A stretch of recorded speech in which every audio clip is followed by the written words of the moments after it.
Hello mga kakayauti. Another day, another harmony. Asiwang-asiwang nga ako dito sa kwarto ko. Every time na nakaiga ako, talagang nakikita ko napakadugyot tingnan. Kaya naisipan ko na ipapintura talaga siya. Kasi talagang hindi ko na talaga matanggap sa aking mga isip.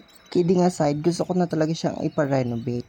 Nagkataon naman na walang pasok si Diyos, kaya pinagbigyan ko na aking isipan. Kaya sabi ko sa kanya, pinturahan mo ng puti. Kasi sabi ko sa kanya, white symbolize my personality as a person in this society. Joke lang, gusto ko talaga ng puti kasi parang cleanliness. Kasi ang tema ko this year sa room ko, medyo white and balance ng dark color. Kaya yun yung naisip ko, white. At ito na nga pala yung wallpaper na nabili ko sa Lazada. Lazada ba or Shopee? Ay basta TikTok. Kahit saan naman pwede mo sila mahanap. Ayan yung ganyang style ng wallpaper niya. Gray naman yung color na napili ko kasi wala kayong pakialam sa buhay ko. Ha? Buti na lang I'm with him. Yung talagang tutulungan ka sa lahat ng iyong problema. Ayun, sabi ko nga sa kanya, tulungan mo sarili ko, tutulungan ko rin sarili ko. Hiya. Medyo din na pala ako nahirapan dyan, nakakapagod lang talaga. At ito nga pala yung order ko sa Shopee. Shopee ba or Lazada? Cabinet yan, patayo yan. Pero gagawin ko dyan, gagawin ko siyang pahiga. Medyo pricey kasi yung cabinet, ano ba yung tawag nun? Cabinet, TV cabinet. Kaya ito na lang yung naisip ko na paraan. Gagawan ko na lang siya ng eksena para maging TV cabinet. Alright? Ayan, 800 plus nga lang pala yung price niyan. Ilalagay ko na lang sa picture, okay? And here we go. Nag-start na kami mag-assemble ni Diyos. Ayan, medyo nag-struggle lang din pala kami dyan ng very, very light. Pero kayang-kaya naman. At ayan na nga, unti-unting mararating ang kalangitan at bituin.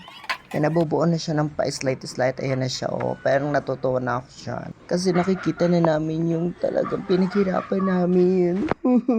Ayan, tinayon niya na ng time na yan. Ganyan talaga siya.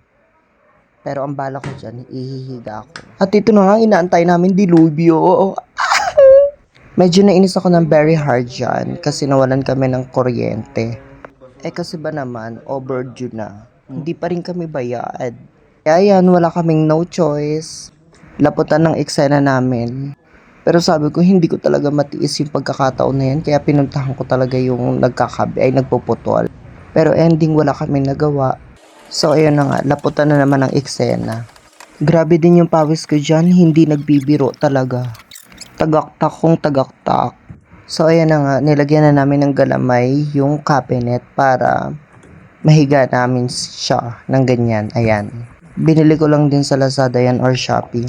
Nung una, nag-aalangan ako pero ngayon na nakikita ko na yung resulta, tuwang-tuwa na ako. As you can see, it's almost perfect. 'Di ba? O 'di ba parang binili mo rin talaga na cabinet na TV. So thumbs up. At ito na nga, dahil kinulang kami sa wallpaper, ayan, bumili ulit ako ng another one. So, here we go. Start again ang pagkakabit ng wallpaper. Thank you, mahal.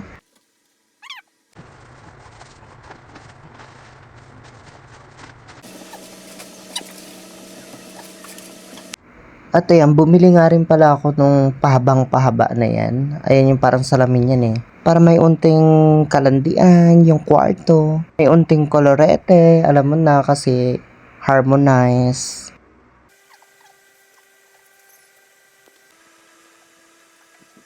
At ayan na siya, unti-unti mo na nakikita yung resulta. Medyo okay na siya sa paningin ko. Dahil patapos na siya, ipapakita ko yung before. Yan yung before niya, ang dirty talaga tignan. Ang dugyot-dugyot tingnan.